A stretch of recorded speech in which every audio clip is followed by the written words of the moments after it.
अस्सलाम वालेकुम dear students. Today topic is relationship of biology with other sciences. आज की वीडियो में हम बात करेंगे कि साइंस का दूसरी ब्रांचेस के साथ क्या रिलेशनशिप है, जैसे कि chemistry, physics, geography, economics, mathematics. इन सब की बेसिक एक ही है साइंस, बाकी फर्दर ये सब इसकी ब्रांचेस हैं। ये जो सब साइंसेस हैं इनका हमने बायोलॉजी के साथ रिलेशनशिप देखना है। It will be scientific relationship. First of all हम बात करते हैं बायोफिज़िक्स के बारे में। Biophysics is a bridge between biology and physics. Biophysics एक ब्रिज के तौर पे काम करता है बायोलॉजी और फिज़िक्स के बीच में। और biophysics is the study of biological systems and biological processes using physics based methods are based on physical principles. Biophysics में हम डिफरेंट बायोलॉजिकल सिस्टम और बायोलॉजिकल प्रोसेस को स्टडी करते हैं फिज़िक्स के असूल को अपनाते हुए। Let's take an example. अगर हम बायोफिज़िक्स की बात करते हैं तो bio means living organism and physics. Physics में हम अगर हम न्यूटन के लॉज की बात करें तो लॉज ऑफ मोशन की स्टडी करते हैं। अगर हम किसी भी ऑब्जेक्ट की मोशन की बात करेंगे तो वो फिज़िक्स में आएगा।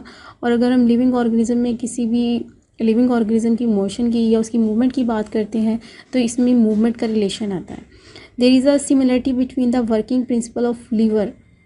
यानी कि अगर हम बात करें कि मोटरसाइकिल का जो गियर है वो एक फ़िक्स पॉइंट के गियर मूव करता है, इसी तरह जो हमारी जो एल्बो है उसका जो जॉइंट है वो भी एक स्पेसिफिक पॉइंट के गिर्द मूव कर सकता है। तो बायोलॉजी में लिम्स और अगर हम फिज़िक्स में बात करें तो लीवर, इन दोनों का जो असूल है वो एक ही है। तो लिम्स कहते हैं जब दोनों हाथों और दोनों पाँव की बात करते हैं तो वो लिम्स में आता है। बात करें किसी भी एनिमल की बात करें तो उसमें अगर वो 4 टांगें हैं उसके तो वो आगे वाली 2 फोर लिम्स कहलाएंगे और पीछे वाली 2 हिंड लिम्स कहलाएंगे। Second is biochemistry. Biochemistry is also called molecular biology. Study of biomolecules is called biochemistry. अगर हम केमिस्ट्री की सिर्फ बात करें तो इसमें हम केमिकल कंपाउंड्स और केमिकल रिएक्शंस की बात करते हैं। और बायो मीन्स लिविंग ऑर्गेनिजम्स। तो लिविंग ऑर्गेनिज्म की केमिस्ट्री की जब हम स्टडी करते हैं तो उसको बायोकेमिस्ट्री का नाम दिया जाता है।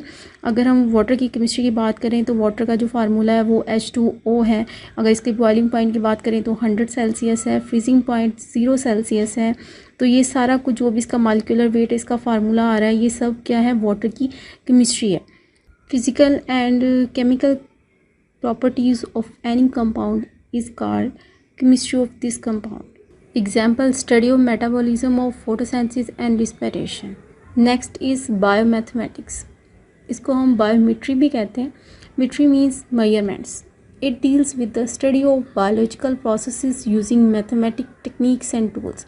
इसमें हम मुख्तलिफ बायोलॉजिकल प्रोसेस को स्टडी करते हैं लेकिन हम साथ में मैथमेटिक्स के डिफरेंट टूल्स और टेक्निक्स को इस्तेमाल करके इसकी स्टडी करते हैं।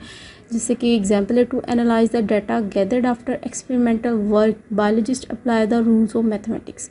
यानी कि अगर हम कोई भी एक्सपेरिमेंट परफॉर्म कर रहे हैं उसके बाद जितना भी डाटा हम इकट्ठा करते हैं, एक्सपेरिमेंटल वर्क के बाद जितना भी डाटा हम इकट्ठा करते हैं उसको डाटा को सॉल्व करने के लिए हम प्लस माइनस करते हैं, कोई भी रूल अप्लाई करते हैं मैथमेटिक्स का, ये सब बायो मैथमेटिक्स में आता है। Next is biogeography. Biogeography is the study of distribution of species, organisms and ecosystem in a space and through geological time. As the word indicate, bio means living organisms, geo mean earth, graphy means graphical representation. ज़मीन के ऊपर जितने भी living organism पाए जाते हैं यानी कि जितने भी जिस फलां इलाके में पाए जाते हैं, यानी कि हर इलाके में जितनी भी स्पीशीज़ हैं, जितने भी ऑर्गेनिज्म हैं वो डिफरेंट हैं। हर इलाके में एक जैसे या एक तरह के ऑर्गेनिजम्स नहीं पाए जाते, इसको हम कहते हैं बायोजियोग्राफी। यानी एक इलाका ऐसा है जहाँ पे बर्फ़बारी बहुत ज़्यादा, ठंड बहुत ज़्यादा, वहाँ पे जो ऑर्गेनिजम्स की तादाद होगी वो उस इलाके से बहुत डिफरेंट होगी। यानी अगर हम दूसरी तरफ बात करेंगे कि ऐसा इलाका जहाँ पे गर्मी बहुत ज़्यादा है तो वो दोनों जो डिफरेंट रीजन्स हैं उनमें जो रहने वाले ऑर्गेनिजम्स हैं, एनिमल्स हैं, वो सब की जो डिस्ट्रीब्यूशन है वो अलग अलग है। वहाँ पे रहने वाली वहाँ की क्लाइमेट उस पर इफ़ेक्ट करती है। इट मीन्स हर रीजन में जो स्पीशीज़ पाई जाती हैं उन सब की डिस्ट्रीब्यूशन अलग अलग है, इसको बायोजियोग्राफी का नाम देते हैं। Next is bioeconomics. Bio means living organism, economics means माशियात। माशियात में हम बात करते हैं हिसाब किताब रुपए पैसे की।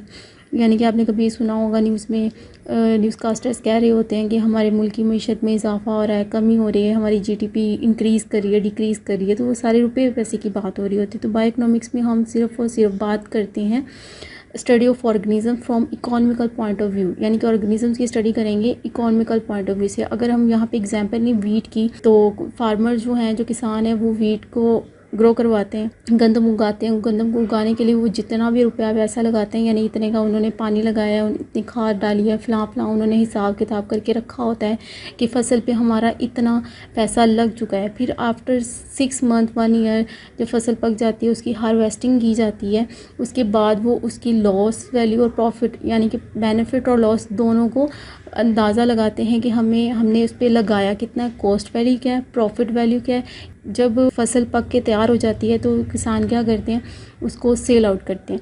उसके बाद वो अंदाज़ा लगाते हैं हमने उस पर कीमत कितनी लगाई थी, हमें फ़ायदा कितना हुआ है, उसमें से नुकसान कितना हुआ है। तो ये सारा जो हिसाब किताब है, ये सब आता है बायो इकोनॉमिक्स में। Don't forget to like and subscribe my YouTube channel and press the bell icon to receive all the notifications of my videos.